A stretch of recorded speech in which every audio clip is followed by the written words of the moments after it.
தொலைக்காட்சி நம்ம பார்க்கும்போது ஒரு பாசிட்டிவான நேர்மறை சிந்தனையோடு பாருங்க, நல்ல செய்திகளை பாருங்க, உள்வாங்குங்க.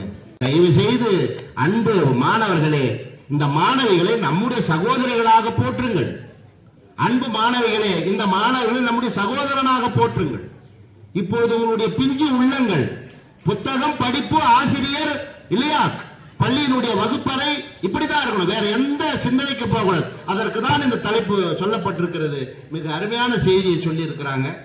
அடைந்துள்ளது என்று பேசுவதற்காக 9ஆம் வகுப்பு பிரிவை சார்ந்த பிரித்திராஜ் அவரை உங்களுடைய கைத்தட்டலோடு இப்பொழுது நான் அழைக்கிறேன்.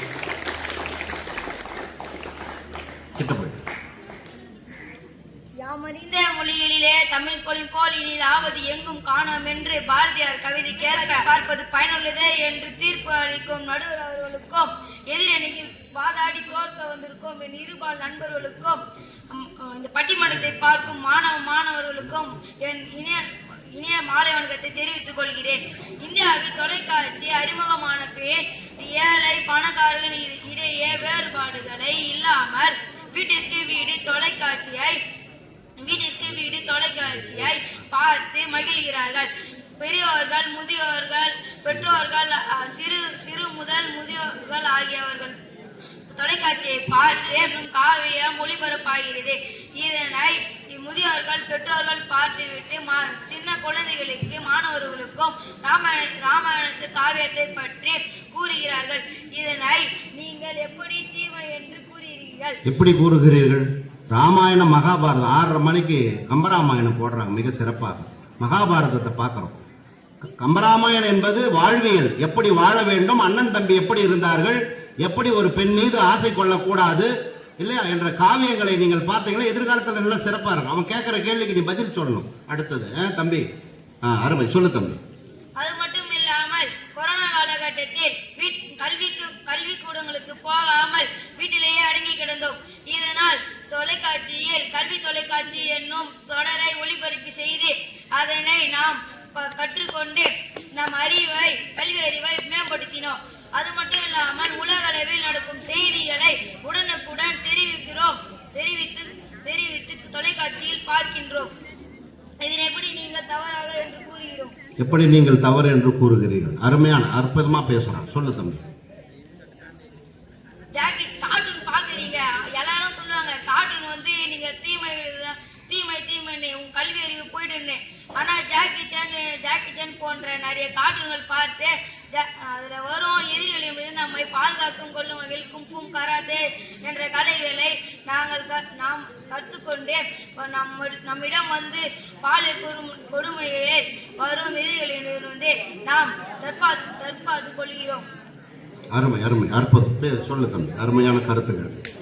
இதனை கண்ட மாணவர்களுக்கும் நடுவர்களுக்கும் தொலைக்காட்சி பார்ப்பது பயனுள்ளது என்ற தீர்ப்பு அளிக்குமாறு தாழ்மையுடன் கேட்டுக்கொள்கிறேன். இத்துடன் என் விவாதத்தை முடித்துக் கொள்கிறோம். அருமை. ஒரு குறிப்பு இல்லாம அன்பு மாணவர்களை கவனிக்கணும். அந்த குழந்தை ஒரு குறிப்பு இல்லாம தன்னுடைய செய்தியை மிக அற்புதமா சொல்லி ஒரு கோர்ட்ல, நீதிமன்றத்தில் கேள்வி எழுப்பி இதற்கு நீங்கள் பதில் சொல்ல வேண்டும். எப்படி நீங்க இதை தப்புன்னு சொல்றீங்க? ஒரு தற்காப்பு கலைகளை நாங்க தெரிஞ்சுக்கிறோம். ஒரு யோகாவை டிவியில பார்த்து நாங்க அதுபடி நடக்கிறோம். இப்போ யோகா கிளாஸுக்கு போனோம் அப்படின்னாக்கா ஒரு 6 மாசத்துக்கு போனோம்னு ஒரு 5000 ரூபாய் செலவாகும். என்ன வாசு சார், கரெக்ட் தானே? அவன் டிவியிலே யோகா செய்வது எப்படி, தற்காப்பு கலைகளை பயன்படுத்தி எப்படி, அவன் சொல்றானே எதிரி யாருன்னா வந்தா அவனை நான் எப்படி தாக்குவது, இதையெல்லாம் நான் தொலைக்காட்சியில தெரிஞ்சு கொள்றேன். இதை எப்படி நீங்க தப்புன்னு சொல்றீங்க? மிக அருமையாக அந்த குழந்தை நல்ல அற்புதமாக பேசியிருக்கிறான். அவனுக்கு மீண்டும் ஒரு முறை நல்ல ஒரு கரவொலி எடுக்க வேண்டும். இல்லை இல்லை, பயனற்றதே, அதற்கு நான் பதில் சொல்றேன். அந்த தம்பி கேட்டதுக்கு நான் பதில் சொல்றேன் என்று சொல்வதற்காக எழிலன் அவர்களை அன்போடு இப்பொழுது அழைக்கிறேன். எழிலன்.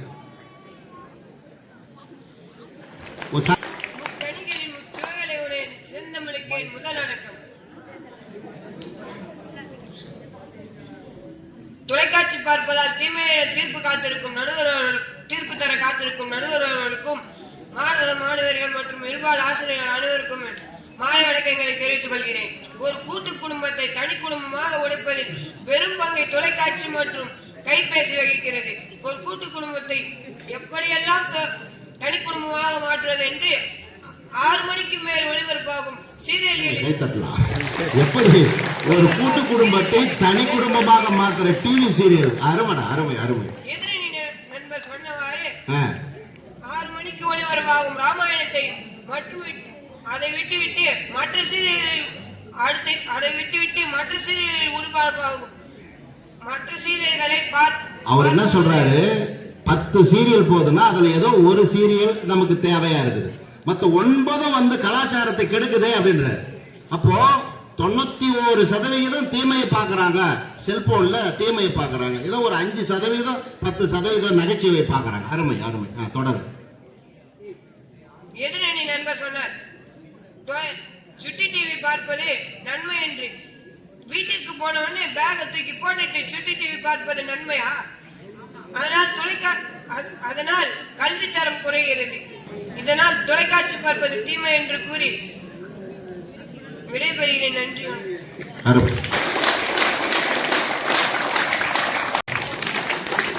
அருமையான தன்னுடைய கருத்தை விவாதத்தை பதிவு செய்திருக்கிறார் இல்லையா?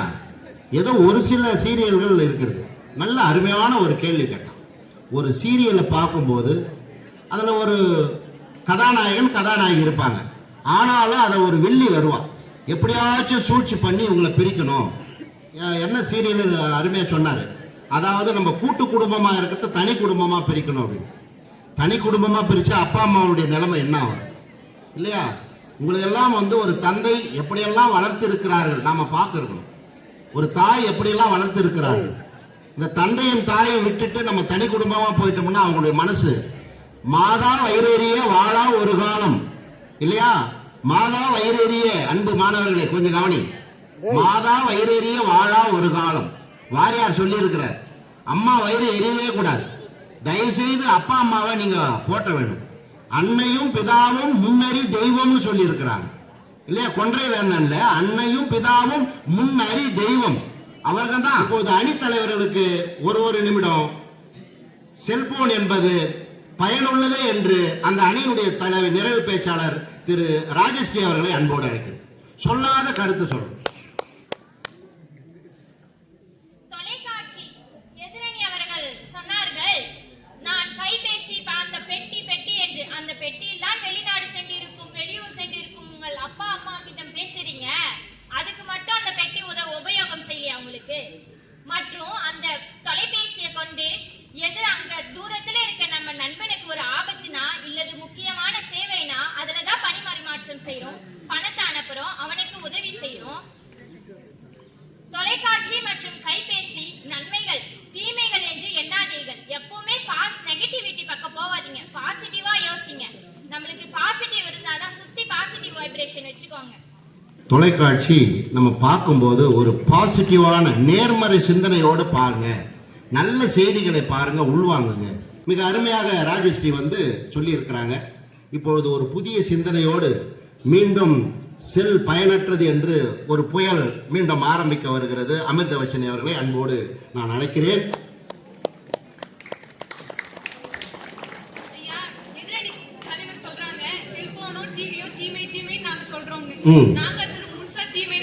இல்ல நன்மைகளும் இருக்கு தீமைகளும் இருக்கு. ஆமா, நம்ம தான் அதை அறிஞ்சு பயன்படுத்தணும்னாங்க. ஏன் நாங்க சொல்றோம். சரி, அவங்க சொன்னாங்க முன்னாடி எல்லாம் எந்த பொருள் வாங்கினாலும் ரொம்ப தூரம் போகணும்னு சொல்லிட்டு, இப்போ போன்ல ஆன்லைன் ஷாப்பிங் வந்துருச்சான். நானும் அப்படிதாங்க என் நம்பி போன் ஆர்டர் பண்ணங்க ஐயா. சரி, அந்த கொரியர்காரனும் வந்தாரு, அடப்பாயில கொடுத்தாரு ஐயா. சரி, பிரிச்சு பார்த்தா அது போன் இல்ல செங்கல் தாங்க ஐயா இருக்கு. அட கடவுளே, எப்படி ஏமாத்திட்டான் பாத்தியா?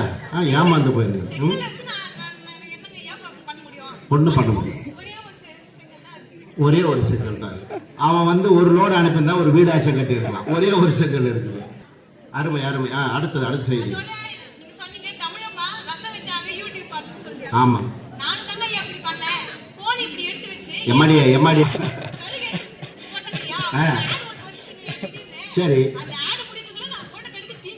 தீஞ்சே போச்சு. அடக்கலாம் விளம்பரம் எப்படி வாழ்க்கை நடத்துறது, எப்படி குடும்பம் நடத்து. அப்புறம் தீஞ்சு போனதை வச்சா வீட்டுக்காரர் வந்து டிவி பார்த்துக்கினே தோசை கல் அப்படிதான் வச்சோம்னா இல்லை திருப்பி போட்டு தோசை ஊற்றி அப்போ பார்த்தா தோசை கருப்பாக ஆகிடும். இப்படிலாம் இருக்குது. ரொம்ப மகிழ்ச்சிமா. இந்த மனிதனே குறைஞ்சே போச்சு. ஒரு பிச்சைக்காரன் ஒருத்தர் இருந்தாங்க ஐயா. சரி. ஒரு வழியா போயிட்டே இருந்தேன். ஒருத்தன் போன் எடுத்து இப்படி காமிச்சான். இப்படி இப்படி ஒரு கை நீட்டிட்டு இருந்தாங்க ஐயா. சரி. அவன் பிச்சை போடுறான்னா பார்த்தா பிச்சை போடுற மாதிரி செல்ஃபி தாங்க ஐயா எடுக்கிறான். பாரியா, பிச்சை போடுற மாதிரி பிச்சைக்காரனே வச்சுருக்கான் போல. அப்போ நீ 1 ரூபா 5 ரூபாய் கொடுத்தானா வா என் பக்கத்தில் உட்காந்து பிச்சை எடுன்னு சொல்லுவாங்க. 100 ரூபாய் கொடுத்தாதான் சரின்னு வாழ்த்துவாங்க. இது காலம் அப்படி ஆகி போய் அருமைமா. அதோட அவங்க சொன்னாங்க ஐயா, சுட்டி டிவில வர ஜாக்கி சான் அதை பார்த்து நம்ம குங்ஃபூ கராத்தே எல்லாம் கத்துக்கலாம், தற்காப்பு கலையெல்லாம் கத்துக்கலாம். சரி. அதெல்லாம் பார்த்துட்டு நம்ம தற்காலத்துக்கு மட்டும் கத்துக்கிட்டா சரிங்க ஐயா. ஆனா அடுத்தவங்களை தாக்கத்துக்காக தானே அதெல்லாம் கத்துக்கிறாங்க. அவன் கத்துக்கிறானா கெடுத்துக்கிறானான்னு தெரியல. அதை பார்க்கணும். மிக அருமையான செய்திகள் சொல்லுங்கம்மா. சீரியல்லாம் வந்து ஒருத்தவங்களை எப்படி விஷம் வச்சு சாவடிக்கிறது, அண்ணியை எப்படி சாவடிக்கலாம், மாமியார் எப்படி சாவடிக்கலாம், இதுதாங்க ஐயா சொல்றாங்க முக்காவாசி. ராமாயணம் மகாபாரதம்லாம் வருது. ஆனா அது யாரு உட்காந்து பாக்குறாங்க? அதையும் வில்லி என்ன பண்றாலோ அது மட்டும் உன்னிப்பா பாக்குறாங்க. நல்லா திட்டம் என்ன? மிக அருமையான செய்தி சொல்லுமா அடுத்தது. ஐயா அது மட்டும் இல்லாம இது போன்ல ஸ்னாப் சாட் இருக்குங்க ஐயா. நல்லா இருக்கிற மூஞ்சி நாசமா இருக்குது ஐயா. என்னய்யா இது மாத்தி எடுக்கிறது? அந்த மூஞ்ச பார்த்தா குரங்கு மாதிரி எடுக்கிறாங்க, மீசை இல்லாதவங்க மீசை மாதிரி எடுக்கிறீங்க, நிறைய பண்றாங்க. லிப்ஸ்டிக்கே இல்லை, அங்க லிப்ஸ்டிக் பூசப்பட்டிருக்கு. உரம் மாத்துறாங்க. அருமை. ஐயா அது மட்டும் இல்லாம நம்ம இந்த உலகத்துல இருக்கிற யாருக்கு வேணாலும் போன்லயே காசு பே பண்ணலாம். சரி. அது அந்த மாதிரி நம்பிதான் நம்ம காசு மோசடி. நான் ஏமாந்துட்டேம்மா, நானே ஏமாந்துட்டேம்மா. 1000 ரூபாய் பதில் இன்னொரு பூஜ்ஜியத்தை நான் எப்படியே தட்டிட்டு இருக்கிறேன். தட்டிட்டு டிக்கு விட்டுக்கிட்டு ஓடிடுச்சு பச்சை காட்டிட்டு. அங்க பச்சை காட்டிச்சு, எனக்கு சிவப்பாகி போச்சு. சீக்கிரமா மெசேஜ் ஃபார்வர்ட் பண்றாங்கன்னு சொல்றாங்க ஐயா. ஆமா. ஆனா அந்த வாட்ஸ்அப்ல வரது எல்லாமே வதந்தியா தானே ஐயா இருக்கு. ஆமா, வதந்தி தான். இப்படி செல்போன்கள் வாழ்க்கையை கெடுக்கிறது என்று மிக சிறப்பாக அமிர்தவர்ஷினி அவர்கள் பேசியிருக்கிறார். இத்துடன் நன்றி கூறி விடைபெறுகிறேன். அருமை. மிக அற்புதமாக முடித்திருக்கிறார்கள். அன்பு குழந்தைகளே, மிக அருமையாக 2 வேறு தலைப்புகளிலே இந்த குழந்தைகள் நன்கு தன்னுடைய கருத்துக்களை அலசி ஆராய்ந்து பயனுள்ளது பயனற்றது என்று சொல்லி இருக்கிறார்கள். ஆனால் இந்த செல்போனால நீங்க எவ்வளவு பிரச்சனைகள் இருக்கிறது. கிட்டத்தட்ட இருக்கின்ற அந்த நாட்களிலே அதிகமான மணிக்கணக்குகளை நீங்கள் தவறாக பயன்படுத்துகிறீர்கள். இரவு 2 மணி வரையிலையும் செல்போன்ல பார்த்துட்டு இருக்கிறான். 2 மணி வரையிலையும் அவனுடைய மூளை என்ன ஆகுது, அவனுடைய கண் நரம்புகள் என்ன ஆகுது. அப்ப பார்த்துட்டு தூங்கினா திருப்பி தூக்கம் வருமா? உள்ளது போன்று பயன் இருக்கிறது, பயனற்றது அதிகமாக இருக்கிறது என்று சொல்லுகிறார். நான் ஒரே ஒரு செய்தி, நம்முடைய டாக்டர் ராதாகிருஷ்ணன் அவர்கள் இந்தியாவினுடைய ஜனாதிபதியாக அவருக்கு பதவி உயர்வு கிடைக்கிறது. நம்முடைய டாக்டர் ராதாகிருஷ்ணன் அவர்கள் இந்திய ஜனாதிபதியாக பதவி உயர்வு கிடைக்கிறது. பள்ளியிலிருந்து அவர் டாக்டர் ராதாகிருஷ்ணன் அவர்களுக்கு ஜனாதிபதி பதவி அழைப்பு வருகிறது. பள்ளியிலே பணியாற்றி கொண்டிருக்கிறார் ஒரு ஆசிரியர்.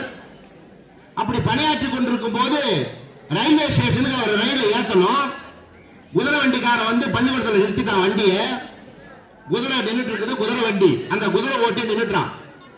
குதிரை ஓட்டி நின்றுட்டு என்ன பண்ணா, டாக்டர் ராதாகிருஷ்ணன் அவருடைய சூட்கேஸையும் பையும் அந்த ரூம்ல இருந்து எடுத்தாந்து வச்சு ட்ரெயின் ஏற்றணும். ட்ரெயின் ஏற்றிட்டா டெல்லிக்கு போகணும், அவர் பதவி ஏற்கணும் ஜனாதிபதி. இந்த குதிரை ஓட்டி என்ன பண்ணா, அவருடைய பையெல்லாம் எடுத்து வரதுக்கு ரூமுக்கு போறதுக்குள்ள ஒரு 10 மாணவர்கள் குடுகுடுன்னு ஓடி வந்து அந்த குதிரை வண்டியோட அந்த குதிரையை பிரிச்சு அந்த போட்டாந்து பிரிச்சு குதிரை ஓட்டி விட்டான். குதிரை ஓடி போச்சு, வண்டி அங்கேயே கிடக்குது. அந்த குதிரை ஓட்டி அந்த பையெல்லாம் எடுத்துட்டு வந்து பேக்கெல்லாம் எடுத்துட்டு வந்து பார்த்தாக்கா குதிரை இல்லை. யார் இது மாதிரி செஞ்சது அப்படின்ட்டு ஒரே மன வருத்தம் அடைகிறான். அதற்கு டாக்டர் ராதாகிருஷ்ணன் அவர்களிடத்திலே படித்த அன்பு மாணவர்களே, அன்பு ஆசிரியர்களே, டாக்டர் ராதாகிருஷ்ணன் அவரிடத்திலே படித்த அந்த மாணவர்கள் எல்லாம் ஓடி வந்து, நாங்கள் தான் இந்த வேலையை செய்தோம், எங்கள் ஐயாவை நாங்கள் விடமாட்டோம், இந்த பள்ளியிலே தான் அவர் வேலை செய்ய வேண்டும், அவர் எங்களுக்கு கற்றுக் கொடுக்க வேண்டும், அவர்தான் எங்களுக்கு ஆசிரியர் தெய்வம் என்று சொல்லுகிறார்கள். டாக்டர் ராதாகிருஷ்ணன் அவர்கள் எல்லா மாணவர்களையும் கையெடுத்து கும்பிட்டு, நான் இங்க ஒரு பள்ளியில தான் உதவி செஞ்சுட்டு இருக்கிறேன், நான் ஜனாதிபதி ஆனன்னா இந்த நாட்டுக்கே நான் உதவி செய்வேன், என்னை அனுப்பி எங்கள் அன்பு மாணவர்களை என்று டாக்டர் ராதாகிருஷ்ணன் அனைத்து மாணவர்களை கேட்கிறார். ஏனி சார் குதிரை வரல, ஐயா நீங்க போயே ஆகணுமா? ஆமாம் நான் போயே ஆக வேண்டும், நாட்டிற்கு நன்மை செய்ய வேண்டும். அந்த மாணவர்கள் கண்ணீரும் கம்பளமாக இந்த டாக்டர் ராதாகிருஷ்ணன் அவர்களை அந்த குதிரை வண்டியிலே அமர வைத்து 10 மாணவர்கள் குதிரைக்கு பதிலாக அந்த வண்டியை இழுத்துக் கொண்டு 5 கிலோமீட்டர் தூரம் சென்று அவரை அங்கு காத்திருந்து அந்த ட்ரெயினிலே வழி அனுப்பி வைத்து வந்தார்கள் என்று சொன்னார்கள். என்று சொன்னால் ஆசிரியர்களுடைய மாணவர்களுடைய உறவு எப்படி இருந்தது என்று நீங்கள் தயவு செய்து தெரிந்து கொள்ள வேண்டும்.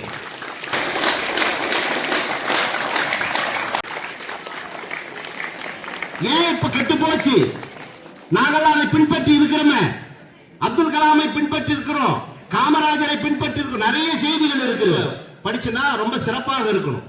ஒரு 5 மணிக்காச்சும் எழுந்துரு. அப்ப என்ன பண்ணணும்? சீக்கிரம் நம்ம தூங்கணும். நல்ல உணவுகளை சாப்பிடுங்கள். கிராமத்தில் கிடைக்கக்கூடிய காய்கறிகளை, கீரைகளை சாப்பிடுங்கள்.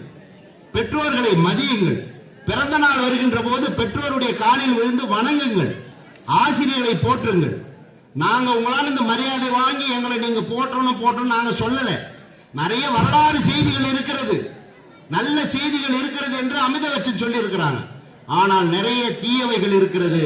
இன்றைக்கு பயனுள்ளது என்று சில கருத்துகள் இருந்தாலும், அன்பு குழந்தைகளே, இந்த நீதிமன்றத்திலே விசாரணை பார்க்கின்ற போது, இன்றைய சூழலில் செல்போன்களை பார்க்கின்ற போது, தொலைக்காட்சியை பார்க்கின்ற போது, இன்றைய சூழலில் தொலைக்காட்சி மற்றும் செல்போனால் நிறைய பயனில்லாமல் போய் கொண்டிருக்கிறோம்.